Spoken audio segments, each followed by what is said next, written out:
Voilà 4 mois que nous préparons ce voyage en Turquie avec notre correspondant local et nous y voilà. Tout commence à Istanbul, entre l'Orient et l'Occident, séparés par le Bosphore et le détroit des Dardanelles. Ici finit l'Europe, ici commence l'Asie. Byzance, puis Constantinople, nous sommes dans le lieu symbole de la civilisation. Les valises à peine posées, un kebab pour se remettre du voyage et nous voilà partis pour Taksim, l'un des noyaux d'Istanbul.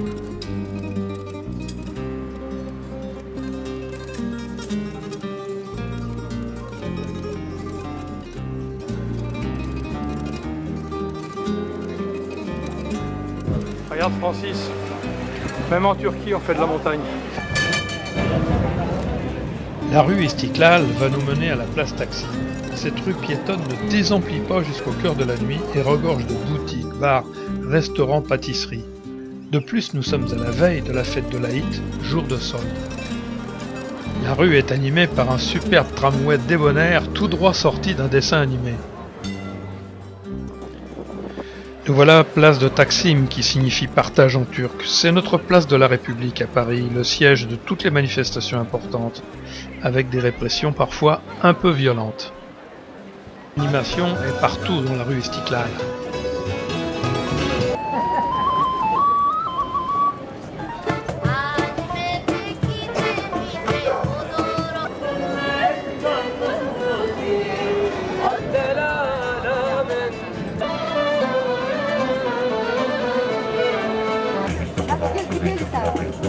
Parfois même dangereuse.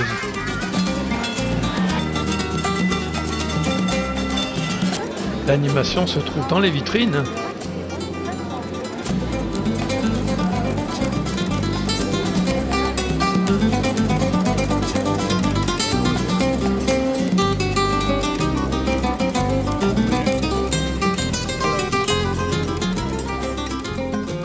Et alors, elles vont résister ou pas résister? Elles vont pas résister. Bon prétexte les soldes, n'est-ce pas les filles?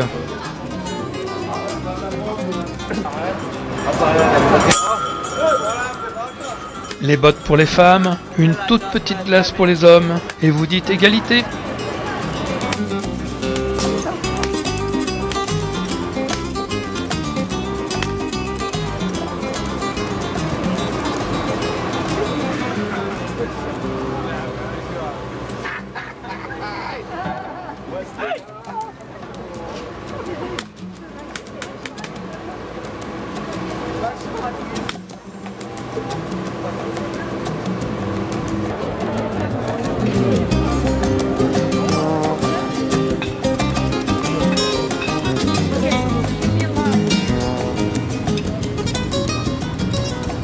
Voilà une première journée qui se termine en feu d'artifice.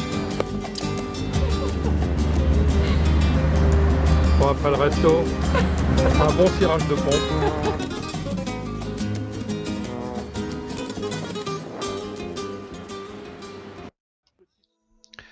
Nous voilà dans le quartier de Sultanahmet.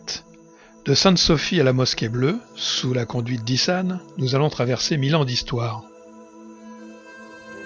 Nous voilà devant la Mosquée Bleue, la mosquée la plus célèbre d'Istanbul qui fut commandée par le sultan Ahmed Ier.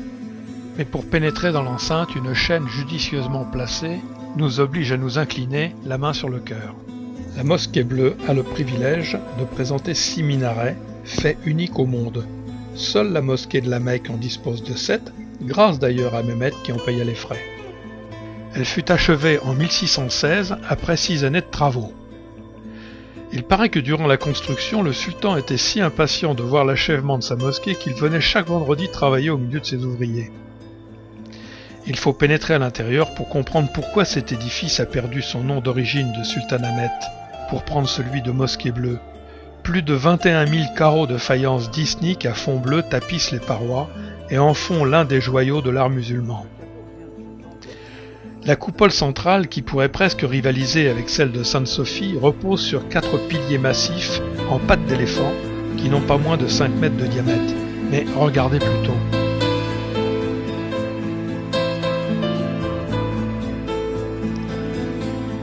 Et ce que vous voyez tout en haut sous la coupole, ce sont des œufs d'autruche pour éloigner les araignées. Il Il ne reste que peu de choses de la splendeur passée de l'hippodrome, 2 obélisques et la colonne serpentine de Delphes. Il fut pourtant pendant 10 siècles le cœur de Constantinople. Ce n'est qu'en 324 que l'empereur Constantin lui donne ses dimensions définitives, 400 mètres de longueur sur 120 mètres de largeur, ce qui le plaçait au 2e rang des hippodromes de l'Antiquité, après le Circus Maximus de Rome. Oh, ne vous y trompez pas, l'hippodrome n'était pas exclusivement un lieu ludique. Une partie de la politique de Constantinople se faisait sur le champ de course. Celle-ci était non seulement un divertissement, mais aussi une sorte de sondage de popularité pour le pouvoir en place. Les compétitions suscitaient de terribles émeutes, parfois même des soulèvements. On peut imaginer chez nous des élections remplacées par le tiercé par exemple. Voilà la basilique Sainte-Sophie dont la construction fut ordonnée par l'empereur Justinien. Il décida d'ériger cette basilique au VIe siècle, souhaitant réaliser le plus grand monument de la chrétienté du monde. Forte ambition, certainement. Un poil mégalo, probablement. Toujours est-il que le pari fut gagné pendant plus de 1000 ans. Ce symbole de la chrétienté d'Orient, triomphante, ne perdit son titre glorieux qu'avec l'édification de la basilique Saint-Pierre de Rome en 1626. L'édifice inauguré en 537 nécessita plus de 10 000 ouvriers travaillant sous les ordres d'une centaine de chefs de chantier. Il fut réalisé en un temps record 5 années, 10 mois et 10 jours pour élever dans le ciel son audacieuse coupole, 32 mètres de diamètre qui culmine à 56 mètres du sol, reposant sur 4 énormes piliers. Ça tient du prodige architectural. Rien n'était trop beau pour l'église de la Sainte Sagesse, Hagia Sophia en turc, et c'est par une déformation qu'il est appelé de nos jours Sainte Sophie. En fait, elle ne fut jamais dédiée à aucun saint. Je vous laisse apprécier la qualité des mosaïques.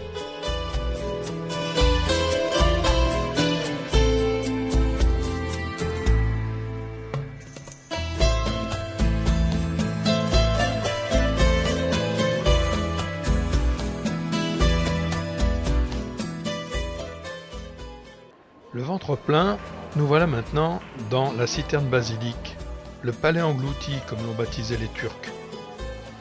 Cette impressionnante citerne byzantine, longue de 140 mètres, large de 70 mètres et hausse de 8 mètres, a une capacité de 80 000 mètres cubes.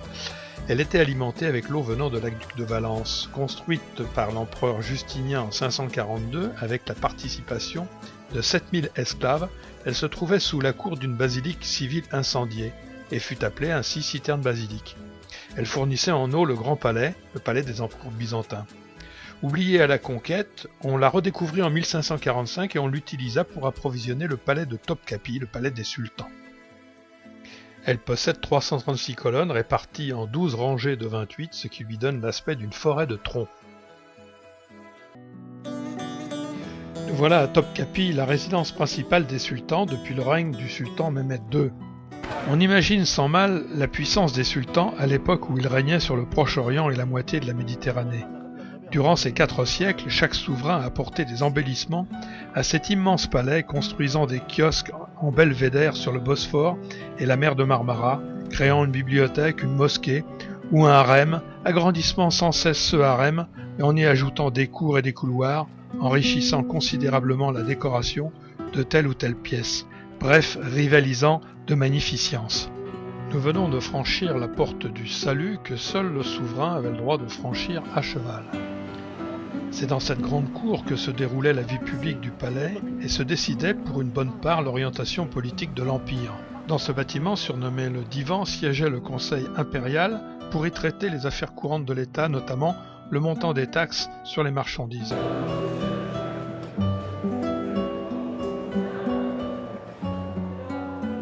On arrive ensuite à la salle du Trésor. Souvenez-vous, en 1964, avec la complicité de Peter Ustinov et de Mélina Mercouri.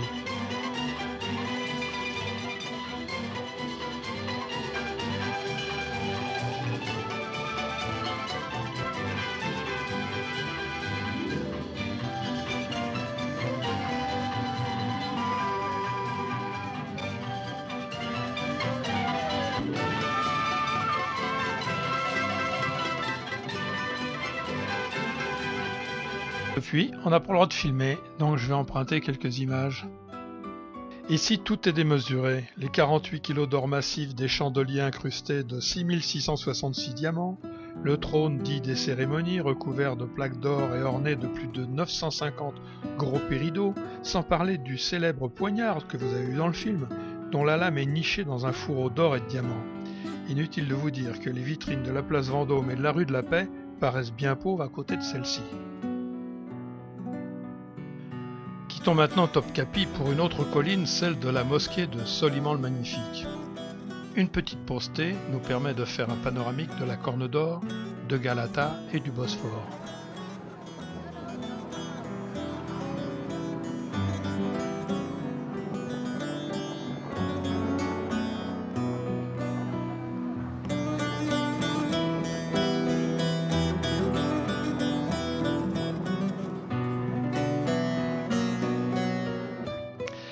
La mosquée de Soliman le Magnifique est la plus grande de la ville, sans égaler pourtant les dimensions de Sainte-Sophie. Elle a été construite entre 1550 et 1557. Soliman voulait une construction digne de la grandeur de son règne, qui fut d'ailleurs souvent appelé le siècle de Soliman. La mosquée est encadrée de 4 minarets, agrémentés de balcons ouvragés, véritables collerettes de dentelle de pierre, précédées d'une cour à portique, dont les colonnes proviennent de l'hippodrome. Les coupoles des différents diamètres qui se superposent forment un bel ensemble. La salle de prière est impressionnante par ses proportions. L'acoustique est étonnante. Le moindre son émis à un endroit, un claquement de main par exemple, est immédiatement perçu à tous les coins de la mosquée. Ici, pas de mosaïque ni de faïence, mais des motifs peints à fresque, avec des médaillons à calligraphie arabe. La coupole de 27,50 m de diamètre culmine à 47 mètres. Elle repose sur 4 piliers, qui ont plus de 7 mètres de large. Je la trouve presque plus belle que la mosquée bleue. Ah oui.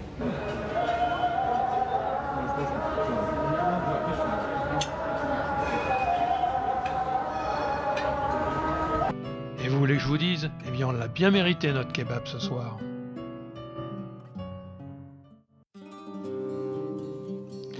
Construite sur une colline entourée de quelques vieilles maisons, l'église Saint-Sauveur in Cora est aujourd'hui un musée superbe à ne pas rater.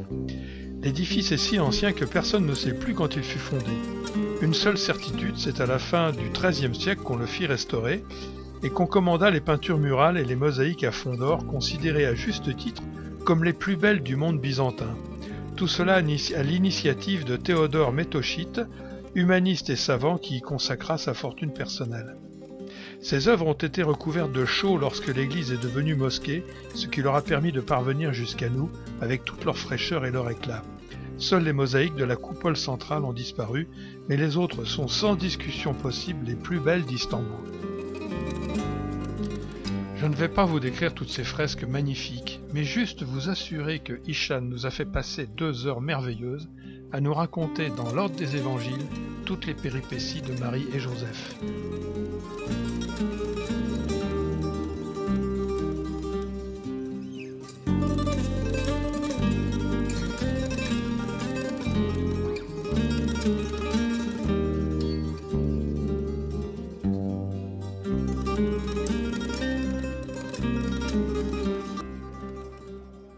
Pour clore cette journée culturelle, passage à l'église Saint-Georges datant de 1720.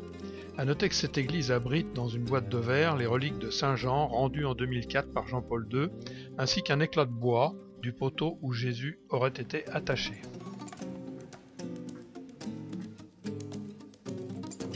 Et un très grand merci à Hishan pour sa remarquable prestation culturelle et surtout sa gentillesse. Bon, tout ça, ça donne faim. À côté du pont de Galata, on a repéré des petits bateaux à la déco surchargée qui vendent des balikli ekmek. Ce sont des sandwichs de maquereau cuits sur place, à déguster assis sur un tabouret, devant une table modèle réduit.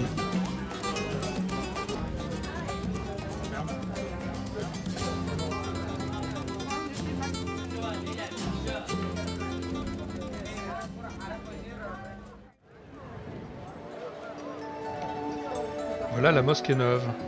En fait, elle n'est pas si neuve que ça, elle a été achevée en 1660.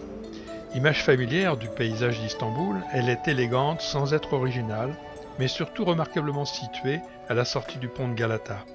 Cette mosquée est un exemple harmonieux d'architecture ottomane classique avec sa superposition de coupoles et de demi-coupoles, et ses deux minarets à triple balcon.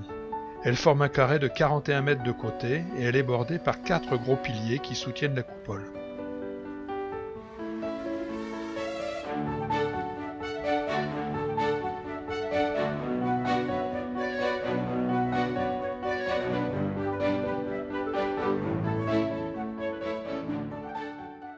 Presque cachée à côté du bazar égyptien, la mosquée Rustem Pacha. Sa petite taille et ses proportions font d'elle le parfait exemple de l'art ottoman, voire un de ses chefs-d'œuvre, notamment dans ses décorations florales, des œillets, des marguerites, des tulipes, des lys et des lilas, et son revêtement de carreaux de faïence d'Iznik qui ornent les murs intérieurs et les parois du péristyle.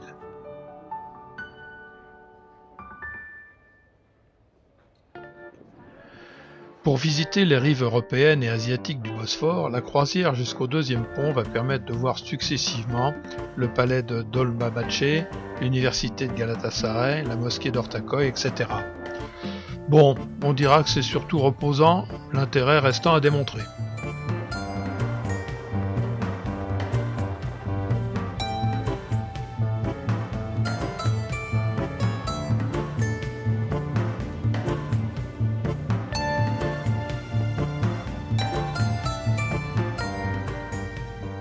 Voilà la tour de la Vierge ou la tour de Léandre. La légende prétend que Léandre, héros grec, se serait noyé dans le Bosphore en tentant de rejoindre sa maîtresse.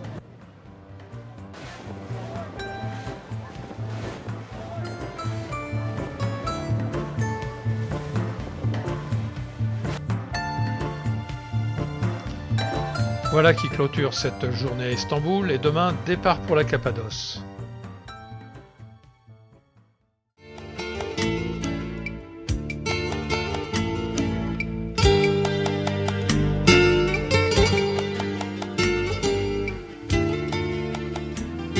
Paysage de steppes semi-arides sur un haut plateau, 1100 mètres en moyenne, l'Anatolie centrale est cernée de hautes montagnes. Au nord, la chaîne pontique et au sud, le Taurus. Et au centre, un vrai petit bijou, la Cappadoce. La Cappadoce est tout simplement étonnante. Elle s'offre aux amateurs de paysages à la fois superbes et insolites, aux mystiques et aux passionnés d'histoire. Mais nous aurons l'occasion d'en reparler. Sur la route, nous arrêtons à Dörröngüyü, connue pour sa cité souterraine, la plus grande de Turquie, creusée à partir du 8e siècle avant Jésus-Christ. Cette ville souterraine abritait des maisons dans des espaces suffisamment grands pour y abriter les familles et leurs animaux, y stocker des vivres. Cette cité a servi de refuge aux premiers chrétiens grecs face à la persécution des Romains. Cette ville souterraine, qui pouvait abriter jusqu'à 10 000 personnes, aurait compté plus de 10 étages sur 85 mètres de profondeur. La cité pouvait être fermée de l'intérieur par de grandes meules faisant office de porte. Chacun des 10 étages pouvait être fermé séparément. L'espace était organisé autour de 52 cheminées d'aération qui, pour 4 d'entre elles, atteignaient une profondeur de 100 mètres et servaient également de puits. La cité comportait des lieux de culte, des pièces de stockage, des étables, ou des bergeries, des pressoirs à vin et à huile, des cuisines, des réfectoires. Mais une vaste pièce voûtée au second étage, servie semble-t-il d'école religieuse. Entre le 3e et le 4e niveau, un escalier abrupt mène à une église cruciforme de 10 par 25 mètres et 2,50 m de hauteur.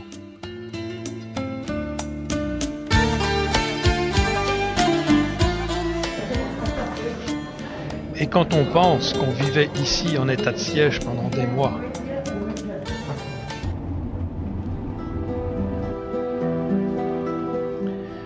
allez, premier contact coucher de soleil avec ces paysages merveilleux.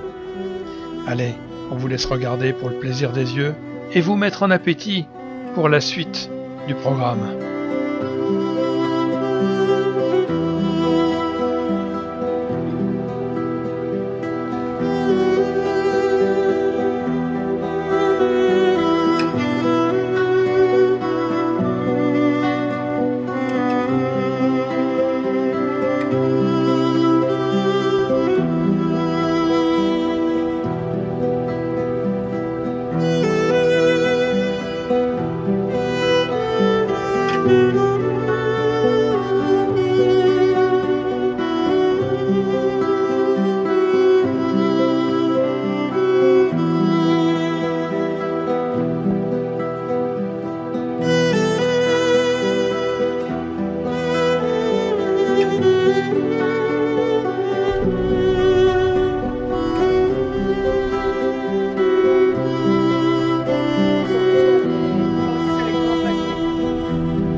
Nous voilà partis avec Adnan, notre guide, pour une journée de randonnée. Nous démarrerons du point de vue touristique. Le sol de la Cappadoce est constitué d'un terrain volcanique très tendre, le tuf, agglomérat de cendres et de boue rejetés par les volcans, notamment l'Erciyes. À la suite d'une intense érosion, le sol s'est lézardé et désagrégé, donnant au paysage cet aspect si singulier. Parfois, surtout au sud, de petites rivières ont entaillé le plateau en creusant d'étroits vallons. Ailleurs, là où le terrain est mêlé de roches plus résistantes, le plateau s'est déchiqueté en prenant des formes étonnantes. On rencontre alors dans le fond des vallées, des cônes, des colonnes, des tours ou des aiguilles qui peuvent atteindre 30 mètres. Les cônes, que l'on appelle cheminées de fées, sont parfois surmontés d'un bloc de roche dure, ralentissant le phénomène d'érosion, jusqu'au jour où, minés par les eaux de pluie, ils deviennent incapables de supporter leurs chapiteaux naturels. Ils sont parfois isolés, accrochés au flanc d'une colline, ou encore serrés les uns contre les autres dans le fond des vallées. Le paysage change au gré des caprices de la lumière, dans la journée et selon les saisons. Au lever du soleil, la roche devient rouge pâle, à midi le soleil la blanchit et au crépuscule, elle prend des teintes jaunes ou ocre. Les rayons rasants de l'automne la magnifient. Au-delà de l'attrait de la nature même, les hommes ont aussi réalisé ici des œuvres de première importance, des habitations troglodytiques, des fresques superbes, des églises et monastères aux proportions saisissantes. Les premiers chrétiens y ont développé leur culte, se protégeant des persécutions dans les vallées sinueuses.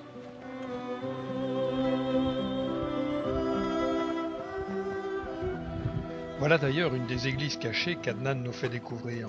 On passerait à côté sans la voir. Église cachée du 7e siècle.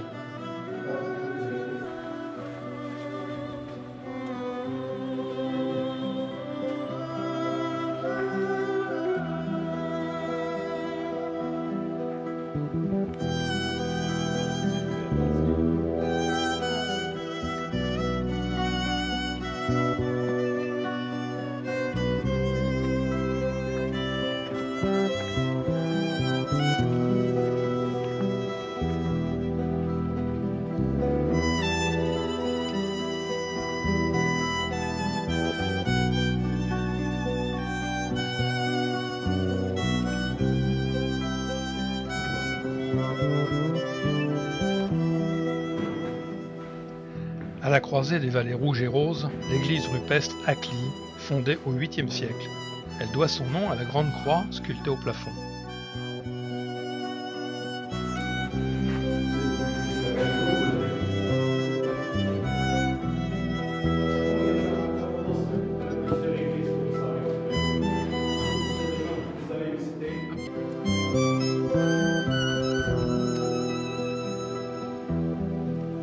Non.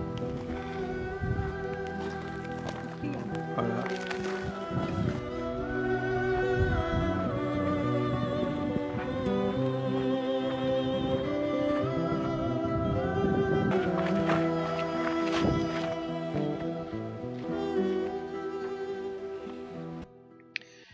Nous voilà à Cavuzin, un village pittoresque à l'écart de l'agitation. L'ancien village fut abandonné vers 1960. La falaise creusée d'habitations, victime de l'érosion, apparaît maintenant, avec son immense pan de roche comme le décor ruiné d'une ville anéantie par un séisme.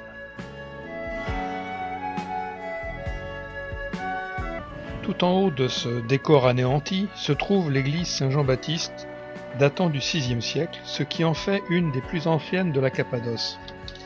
La façade était ornée de belles colonnes aujourd'hui écroulées.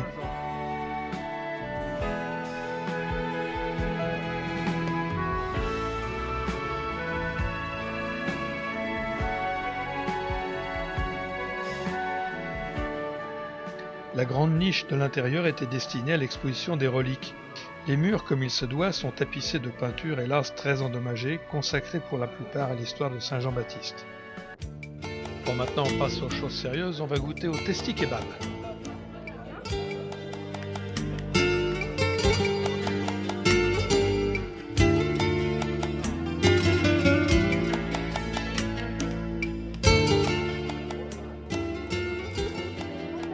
Maintenant, mesdames, avant de cuisiner, il va falloir faire la poterie qui va avec.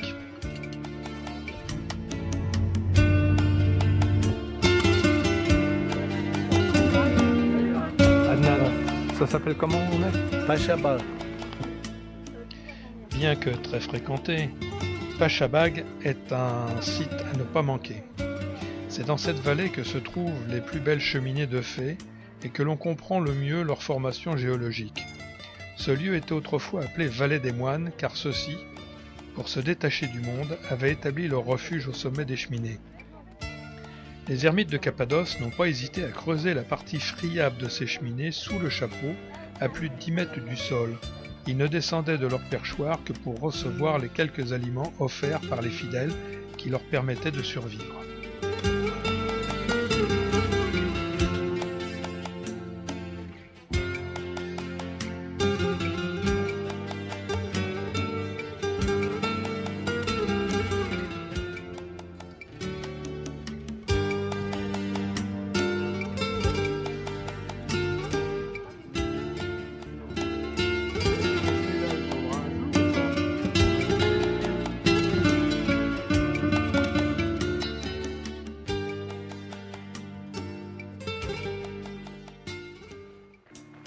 Nous voilà repartis pour une très belle vallée, la vallée Blanche.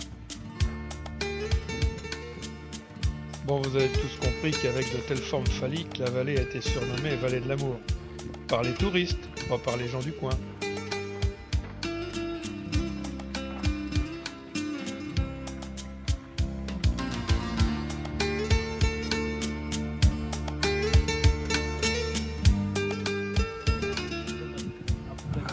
La main de Dieu.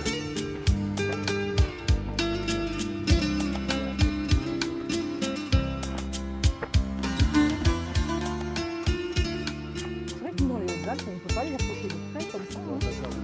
Oh là là, oui, c'est tellement...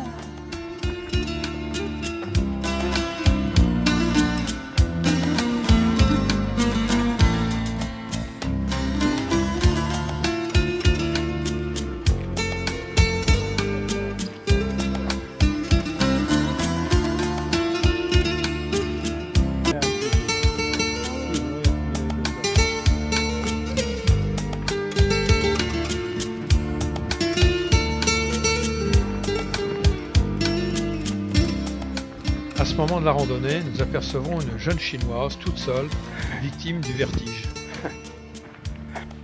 Alors nous partîmes à 5 et nous nous retrouvâmes à 6 en adoptant une petite chinoise en chemin.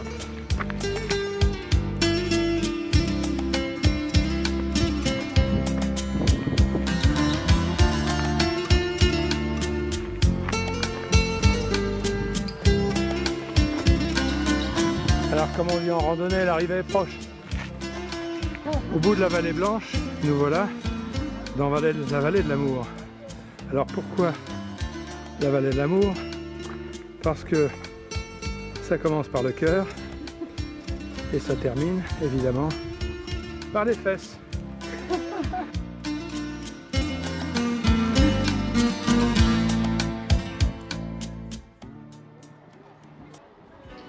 La vallée Blanche nous a amenés à Ortaïzar, un charmant village dominé par un impressionnant piton rocheux, surnommé le Château Fort ou la forteresse du milieu. Bon, vous nous connaissez, le sommet est incontournable. Ah, on se lasse pas de regarder, n'est-ce pas?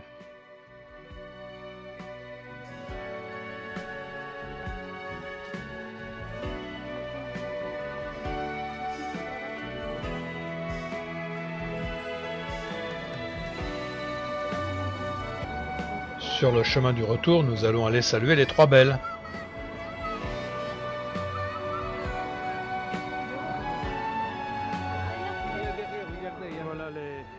Voilà les trois belles, et dans les bras de la maman il y a l'enfant, et derrière il y a le grand-père et la grand-mère. Voilà, merci Adnan pour cette merveilleuse journée de randonnée dans tes vallées de Cappadoce que tu connais si bien. À bientôt peut-être. Retour au Pacha Hotel et ce soir c'est la fête de l'Aït.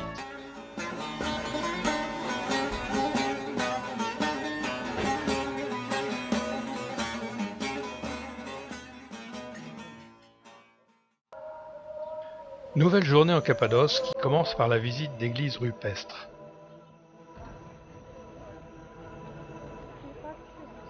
À proximité de la petite ville de Gorem, dans un paysage saisissant modelé par l'érosion, un musée en plein air. Il révèle l'héritage d'une intense activité monastique entre le 5e et 12e siècle. Une cinquantaine de sanctuaires y célèbrent la vie du Christ en fresques délicates et bien conservées. Vous verrez hélas des images empruntées, toute photo ou vidéo étant interdite à l'intérieur.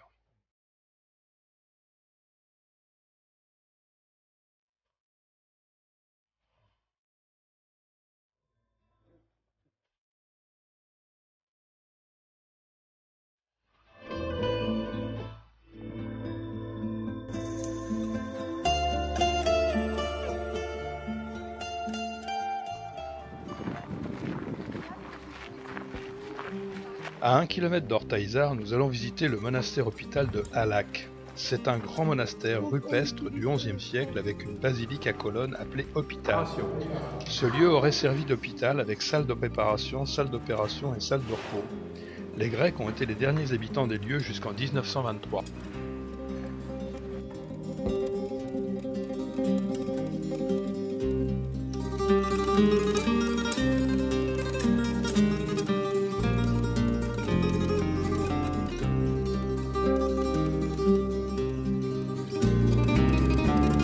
C'est comment le nom de la vallée? Vallée de Halaç Deresi. Bon, ça vous apprendra à poser des questions compliquées. Voilà le village d'Ortaizar sous un angle différent. Souvenez-vous, le château fort. Bon, un petit creux pour ce midi. Alors on a le choix entre le pied de vache décortiqué et bouilli ou une délicieuse pizza. On a fait notre choix, mais on vous dira rien.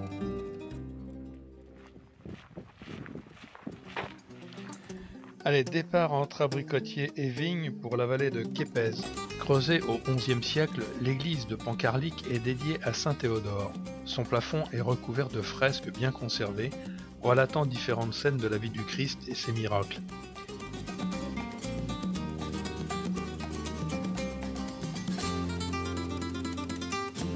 L'église se trouve dans un paysage typique de la Cappadoce avec sa gamme de couleurs pastel et des formes impressionnantes.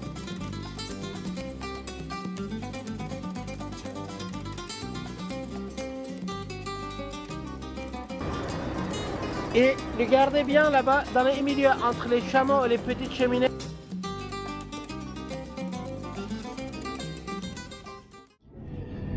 Bien, et si on allait voir d'en haut maintenant ?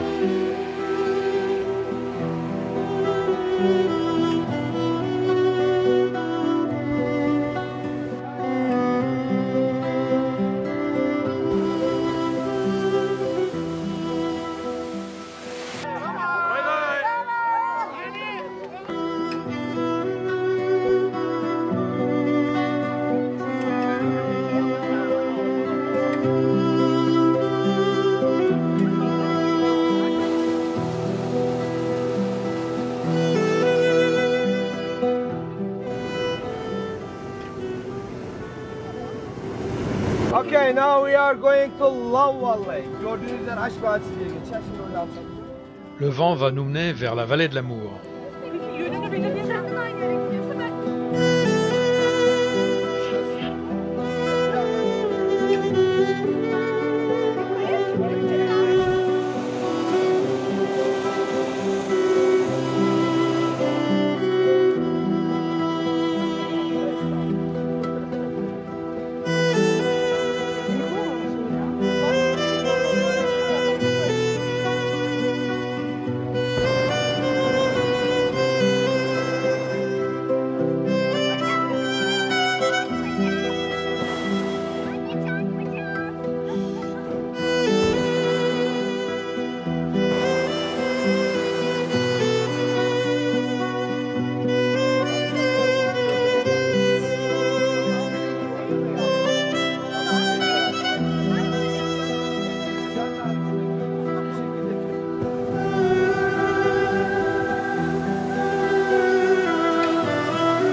montagne s'appelle Mélenzite, 3300 mètres. Nous partons pour le sud de la Cappadoce pour une courte, trop courte randonnée dans une gorge à la végétation abondante, la vallée d'Ilara. Cette magnifique vallée est un profond canyon taillé par la nature dans le tuf. Au fond, entre deux rives bordées de peupliers, coule la Mélandise, une rivière qui descend du massif du même nom.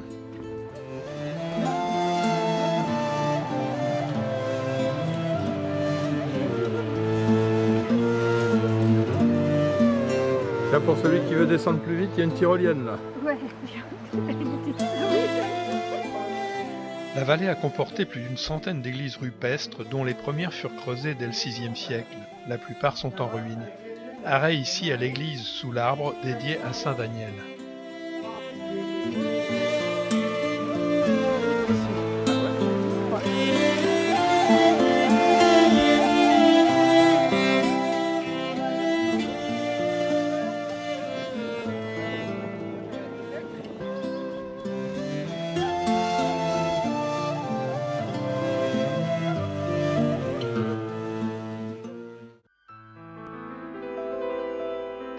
En direction de Konya, nous traversons maintenant le désert anatolien, des kilomètres de steppe.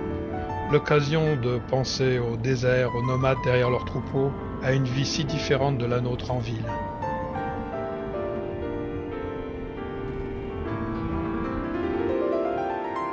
Refuge sur la route de la soie, les caravansérails servaient de refuge aux marchands et voyageurs qui traversaient les steppes d'Anatolie, infestées de pillards et exposées au froid glacial et chaleur étouffante. À proximité d'Aksaray, celui-ci a été construit au XIIIe siècle au milieu d'une solide muraille. Les bâtiments sont disposés autour d'une cour carrée, dotée d'une petite mosquée. Les galeries servaient d'abri, de dortoir, de pièces communes et hammam. Au fond de la cour, la grande salle voûtée servait d'abri aux animaux.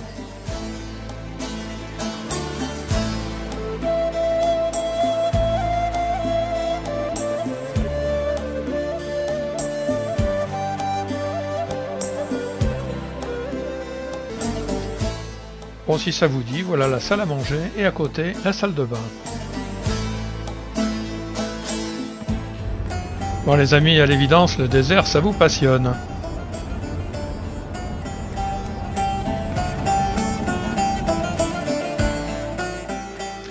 Nous sommes à Konya, qui selon une légende, serait la première ville construite après le déluge.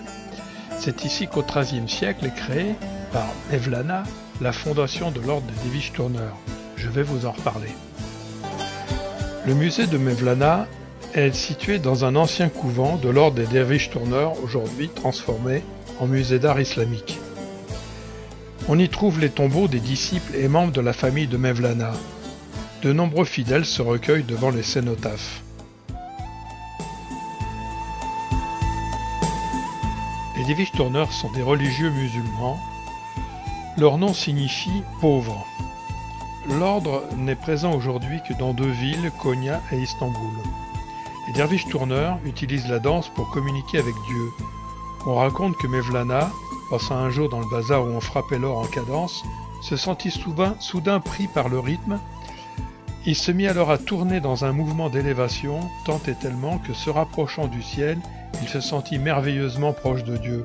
Convaincu des vertus de cette danse, il le sema, ses disciples l'adoptent, pour communiquer avec le Tout-Puissant.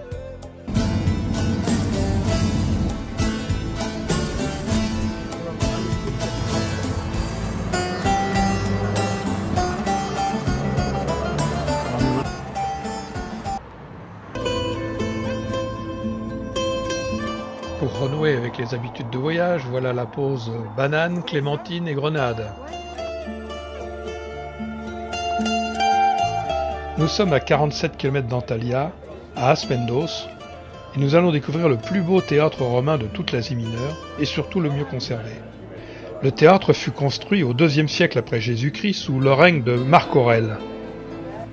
Il possède encore, chose rare, son mur de scène garni de niches avec frontons sculptés. Des colonnes enrichissaient l'ensemble, comme en témoignent les quelques bases qui subsistent. Les galeries du théâtre, qui contiennent 15 000 places, sont encore dans un état superbe. L'acoustique est remarquable. Le bruit d'une pièce qui tombe à terre au niveau de l'orchestre s'entend à la galerie. Merci à Xénon, l'architecte. Alors pour vous permettre d'admirer tranquillement ce théâtre, je vais vous en raconter la légende. Le roi d'Aspendos avait une fille très belle et trop de prétendants à sa main. Pour choisir, il déclara qu'un concours du plus beau monument déciderait du choix de l'heureux élu. 2 œuvres furent retenues, un aqueduc et le théâtre. L'architecte de l'aqueduc présenta une timbale d'eau au roi en disant « J'ai mérité votre fille », soutenu par la moitié du peuple, content d'avoir enfin l'eau courante. L'autre moitié cependant préférait le théâtre. Alors que le roi se promenait sur la galerie supérieure, il entendit une voix lui chuchoter « Votre fille sera mon épouse ». Étonné, il se retourna et ne vit personne. Le créateur du théâtre était tout en bas sur la scène et souriait tout heureux de son petit effet d'écho.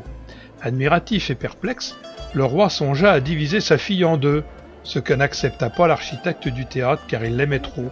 Il proposa donc de céder sa place à son rival de l'aqueduc. La légende conclut que cela lui permit d'obtenir le consentement du roi et qu'il épousa sa fille. La bonté est toujours récompensée.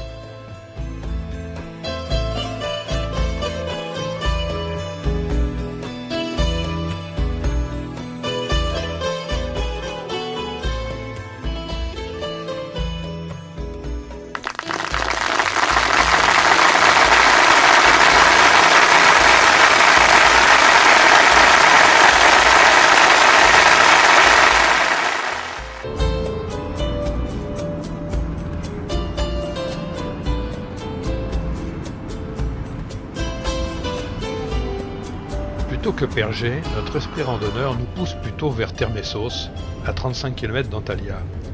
Le site est en pleine montagne et cumule à plus de 1000 mètres.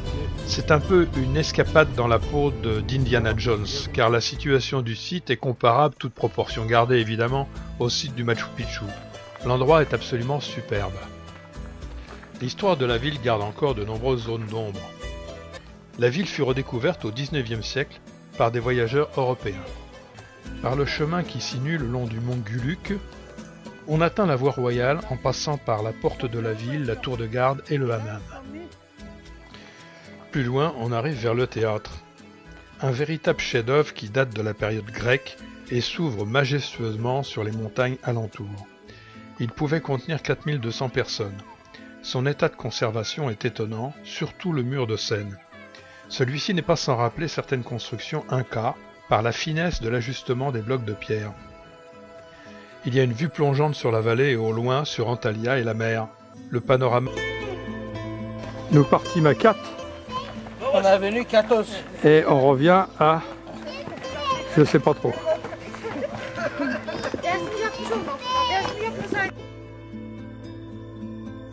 Et c'est pour ça que hier j'ai parlé histoire de les voleurs de Ah d'accord, je comprends mieux maintenant. archéologues. Ah d'accord, ouais, Regarde qu'est-ce qu'ils ont fait. d'accord. Ça c'était une tombe. Regardez, l'intérieur est fait comme une pièce. D'accord. Les corps ils sont posés. Et enfin cette fascinante nécropole, parmi les sarcophages et les mausolées ornés de sculptures. Ici, même les morts ne sont pas en repos, ils doivent jouer avec les tremblements de terre. Pêle-mêle, des sarcophages sculptés, des tombes renversées, des reliefs éparses. Certains tombeaux en forme de temple sont également visibles. L'époque, les Romains.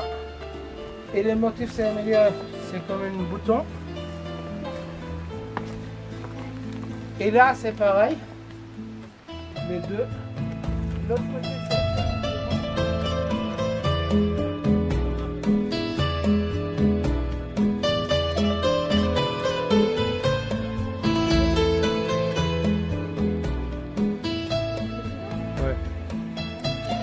Voilà donc pour cette première découverte de sites anciens, départ pour Antalya, dans les ruelles de la vieille ville, où Melwood nous propose de dîner d'une superbe dorade au barbecue.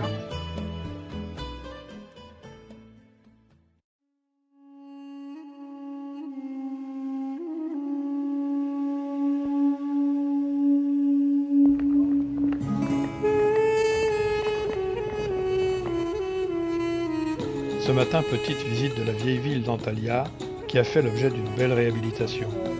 Il faut se laisser guider par son inspiration pour découvrir les nombreuses maisons anciennes du XVIIIe et XIXe siècle, avec leurs avancées en bois, témoins vivants d'un art de vivre.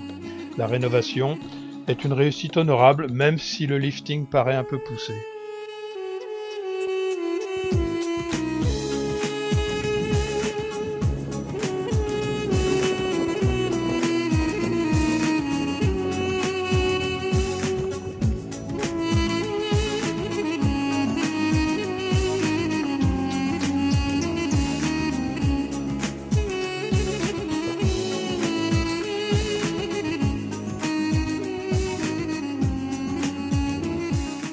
Départ pour Pamukkale, la énième huitième merveille du monde, nous repassons devant le site de Termessos, notre Machu Picchu local, pour arriver à Aphrodisias, qui est tout simplement l'une des plus belles villes romaines de Turquie.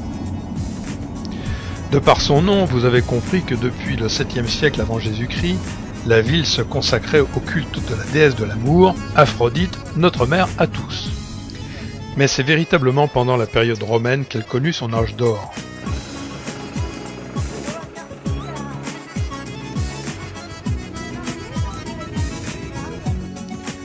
En empruntant le parcours de visite, on tombe d'abord sur le propylée, une porte élevée sous Adrien et richement décorée, dont les 7 belles colonnes à chapiteaux corinthiens sont torsadées, cannelées ou lisses. C'est une porte monumentale, érigée au IIe siècle avant Jésus-Christ.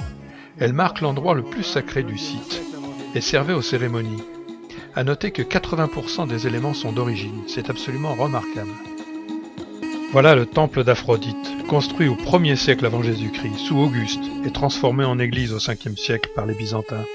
Sur les 46 colonnes aux chapiteaux ioniques qui entouraient le temple, une petite moitié est encore debout. Les fûts des autres gisent découpés en tronçons. Voilà le stade le mieux conservé de Turquie. 250 mètres de long, 60 mètres de large, 30 000 spectateurs.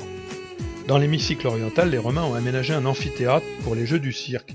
Les compétitions sportives étaient interdites aux femmes parce que les athlètes étaient nus. En revanche, celles-ci pouvaient parfaitement assister aux combats de gladiateurs et à leurs massacres. Mais écoutez bien, on les entend encore.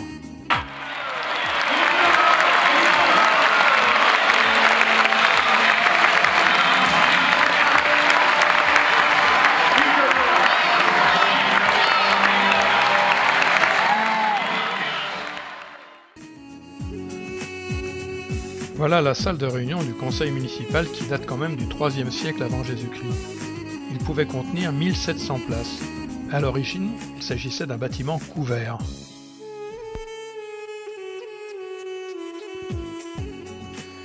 Deux longs portiques de 200 mètres de style ionique, voilà l'agora. La date de l'exécution est incertaine, entre le 1er siècle avant Jésus-Christ et le 4e siècle de notre ère. Et enfin voilà le théâtre, dégagé tardivement car il était couvert d'habitations. Construit au 1er siècle avant Jésus-Christ, l'ensemble des gradins est quasiment complet, soit environ 15 000 places. Scène et orchestre sont en bon état aussi, malgré les utilisations postérieures par les Byzantins, pour une citadelle par exemple.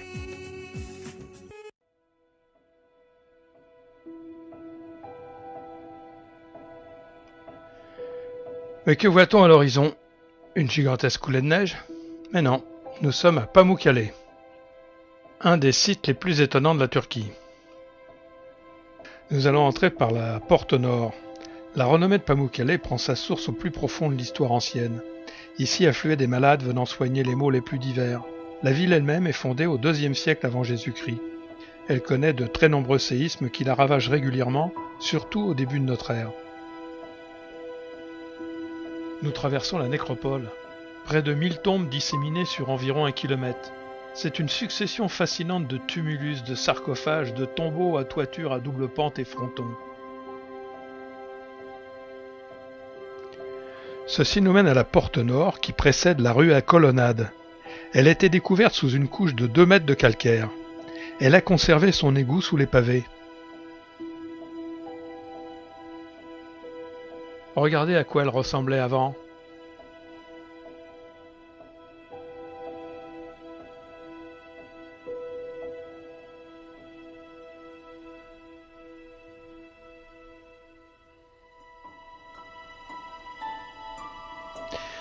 Et voilà donc le château de Coton. Dévalant d'une haute falaise, des sources chaudes entre 35 et 55 degrés, chargées de sel calcaire, ont depuis des milliers d'années modelé la montagne en une cascade de bassins naturels d'une blancheur éblouissante. Les vasques superbes prennent des couleurs irréelles le soir venu. La roche porte le nom de Travertin. Le site n'a pas été protégé dans le passé. Résultat, des hôtels y ont poussé comme des champignons avec des conséquences néfastes. Heureusement, en 2000, un plan de sauvegarde et de restauration a été mis en œuvre par les autorités sous l'égide de l'UNESCO. Les hôtels ont tous été démolis et les touristes sont désormais canalisés pieds nus sur un chemin bordé de vasques artificielles reliant le bas et le haut de la falaise. Mais je vous laisse regarder sur des photos de 3D Mélancard.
Bon, tu sais quoi, Malvute? C'est fabuleux.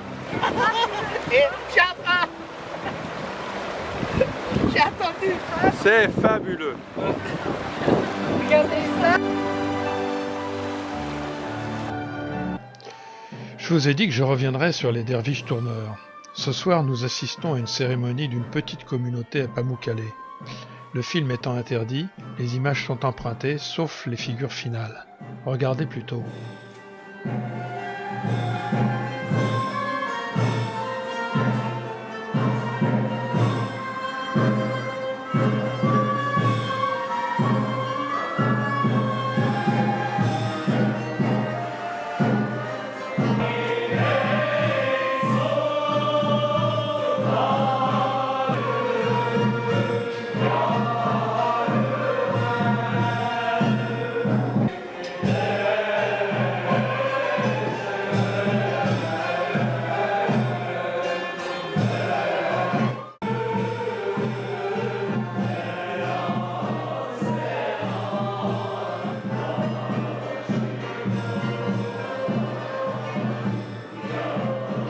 Cette danse s'effectue avec la paume d'une main tournée vers le haut et l'autre tournée vers le bas. La première main reçoit la parole de Dieu et la seconde la transmet aux croyants. La tête est penchée vers l'épaule droite, ce qui maintient la circulation du sang centrifugé dans la partie supérieure du cerveau.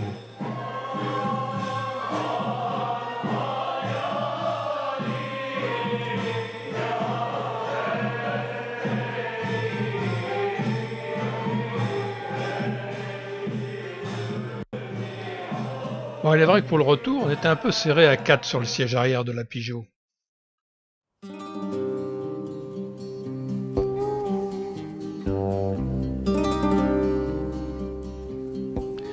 Après un dernier coup d'œil au château de Coton, départ pour Éphèse et Selkirk. En chemin, des champs de coton à perte de vue.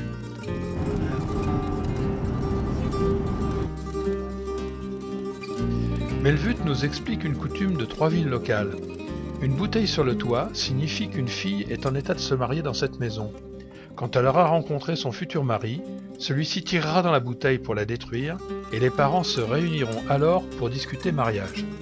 Concernant les dots, la famille du garçon apporte en général de l'or et la famille de la fille les meubles. Nous traversons de belles collines plantées d'oliviers pour arriver à Selçuk où nous allons découvrir le site d'Éphèse.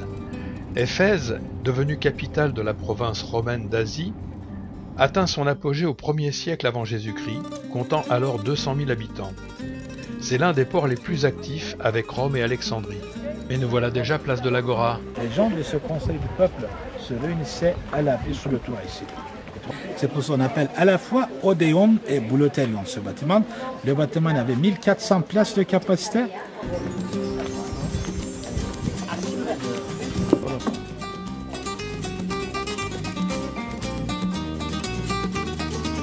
Pièce de la victoire.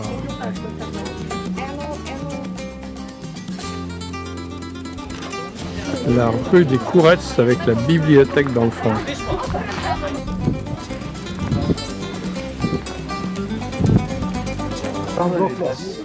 Voilà le temple d'Adrien, à l'élégante façade formée de 4 colonnes corinthiennes, surmontée d'une voûte finement sculptée et d'un tympan orné d'une figure rappelant l'énigmatique Méduse, encadrée de frises qui relatent la fondation d'Éphèse. Les Romains avaient de l'hygiène, nous voilà dans les latrines. L'histoire dit pas si c'était payant.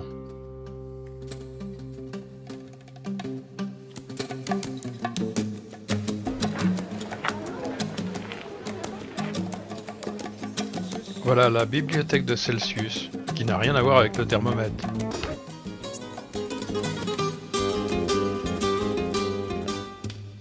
La voie de marbre avec des plaques d'origine.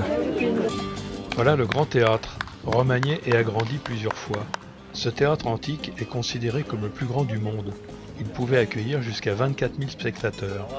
Saint Paul y essuya les huées de la foule qui continuait à lui préférer Artémis. Et bien sûr, il s'y déroula des combats de gladiateurs. Ah, le passage des gladiateurs.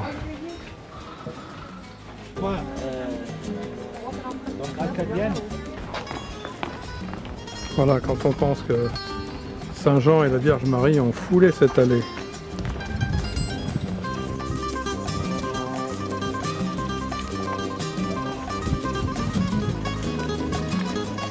Et un grand merci à Ousnou pour cette super visite.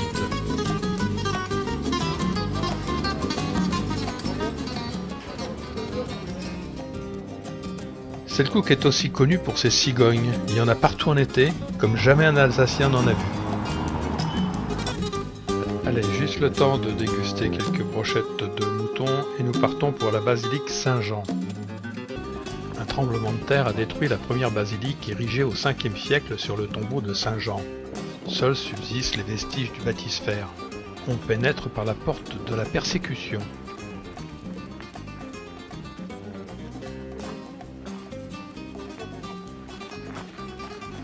Voilà donc la nef centrale avec le chœur dans le fond.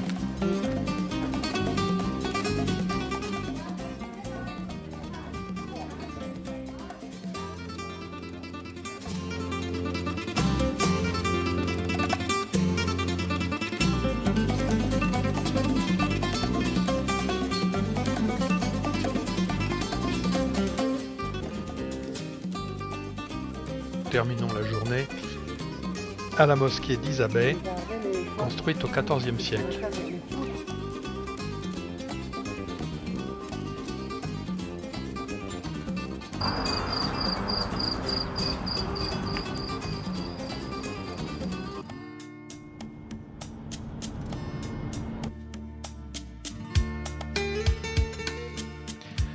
Nous voilà à Pergame, qui est un must au niveau archéologique.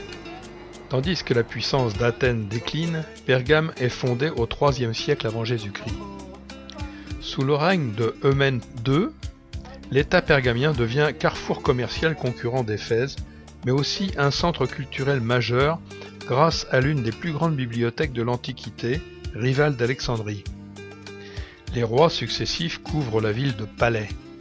À cette époque, Pergame aurait compté quelques 200 000 habitants.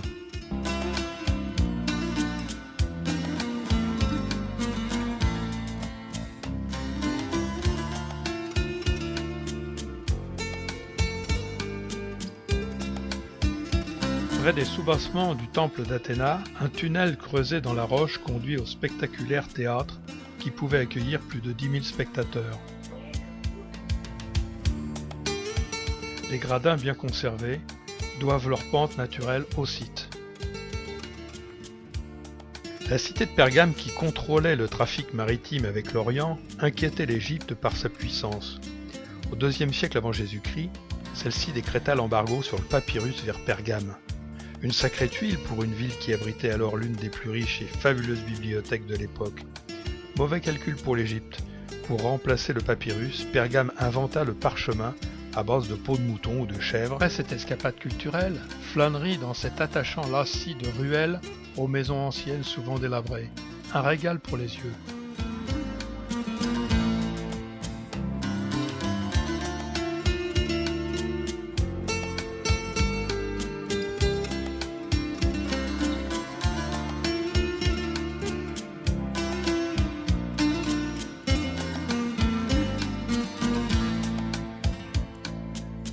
Mais tout ça, ça donne faim. Alors certains resteront traditionnels avec un bon kebab, d'autres vont goûter la soupe aux tripes. Au hasard des ruelles, nous sommes attirés par une musique. Il s'agit d'un mariage. Et aussitôt, nous sommes invités à nous asseoir et partager le repas.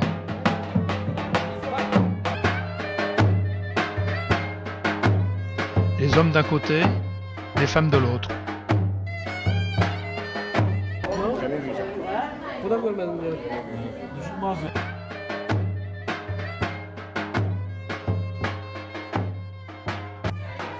Quelle gentillesse, quel accueil!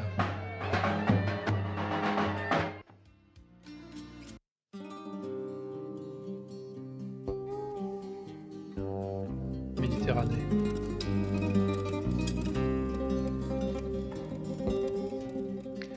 Mais Canakalès, c'est d'abord Troie. Et évoquer Troie, c'est faire immédiatement ressurgir le souvenir des épopées homériques qui relatent avec lyrisme l'enlèvement d'Hélène et la longue guerre qui s'ensuivit. Souvenez-vous. La légende dit qu'une reine trahit son roi. Nous serons réunis dans ce monde ou dans l'autre. Et aima jusqu'à dresser un royaume. Ils viennent me reprendre. Nous allons faire la plus grande guerre que le monde ait jamais connue. Raser leurs murailles pierre après pierre, même au prix de 40 000 Grecs.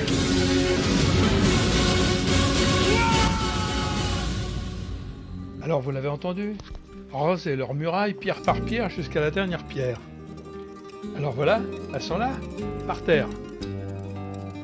Vous vous souvenez du cheval de Troie?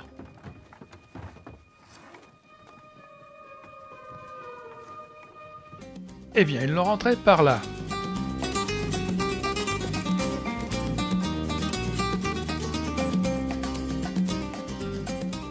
Et du trésor de Paris.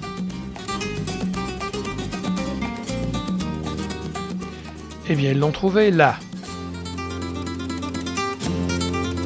Mais à défaut de voir des constructions, on s'est dit, cherchons le cheval dans les environs.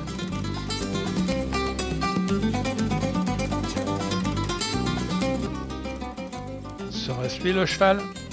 Il suffit de regarder si les femmes sont d'époque. À défaut de le trouver ici, nous sommes repartis à Canakalès pour questionner la population.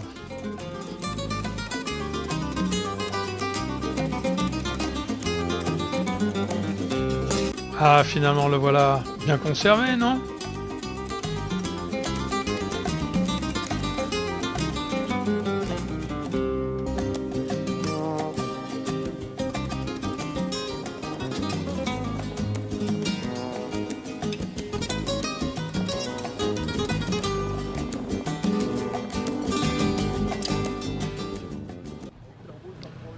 Bon, il y a un petit peu d'agitation dans le coin, donc on va pas traîner.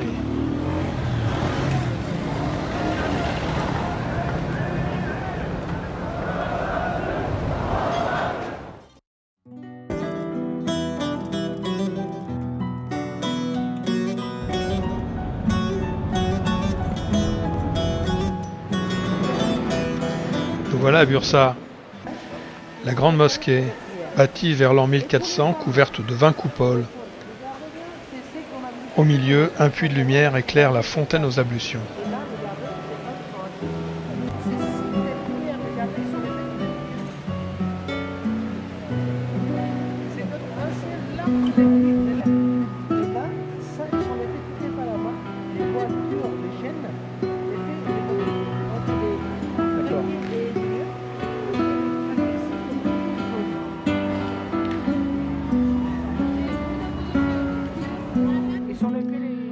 La soie est la spécialité de Bursa.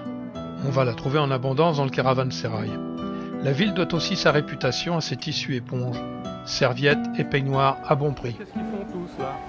Ils sont tous arrêtés pour poser là. C'est 2 étages. Le caravansérail qui sert de marché au tissu, à la soie.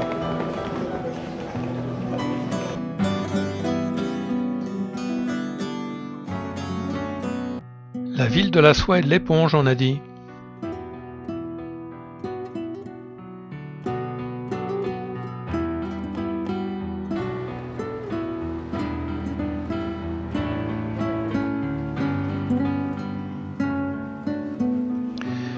Nous voilà dans la mosquée verte. Au raffinement de l'enveloppe de marbre de cette mosquée du XVe siècle, dotée de baies encadrées de délicates arabesques, succède la richesse de sa décoration intérieure. La dominante verte des faïences fait particulièrement bien ressortir la finesse des motifs et coloris du minrab.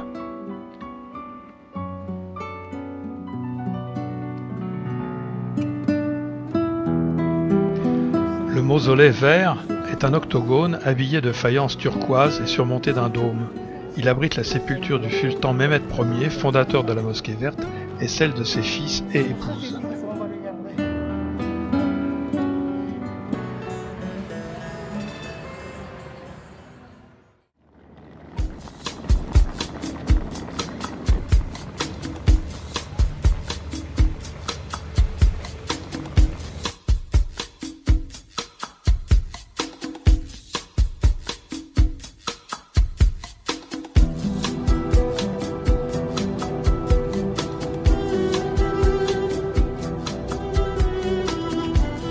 Bon, dure journée aujourd'hui. C'est une journée shopping pour ces dames. Mais avant, un petit encore, vous connaissez.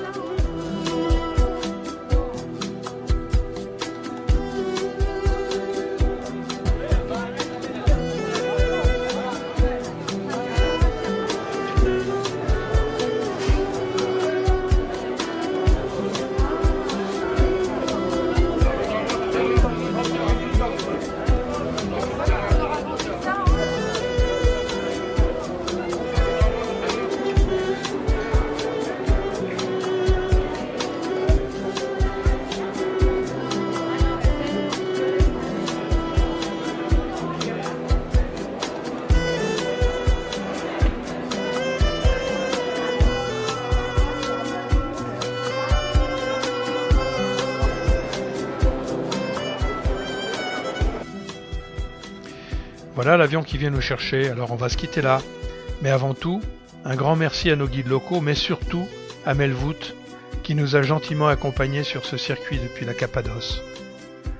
Nous avons apprécié sa gentillesse, sa bonne humeur, sa compétence d'organisateur, son rire communicant et sa patience, et il en fallait.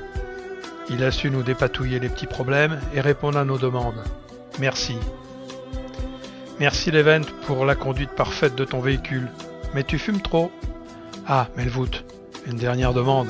Pour ce soir, tu nous trouves un petit resto où on peut se manger une bonne dorade au barbecue.